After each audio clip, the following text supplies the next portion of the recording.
I really don't advocate for approaches in data science interviews where you are trying to please the recruiter or please the interview or any other sort of hack the interview processes.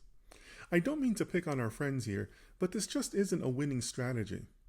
The best way to feel comfortable in interviews and land your data science job is to actually do the work of a data scientist.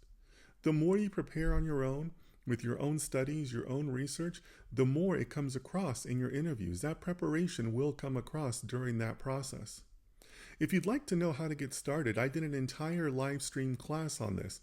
You can find the 2-hour video on my YouTube channel where I show you exactly how to go from a news article that you find to a study, to the raw data, to starting your own project. Doing that type of work, it will come across in the interviews and get you more of those interviews and jobs that you want in the data science field.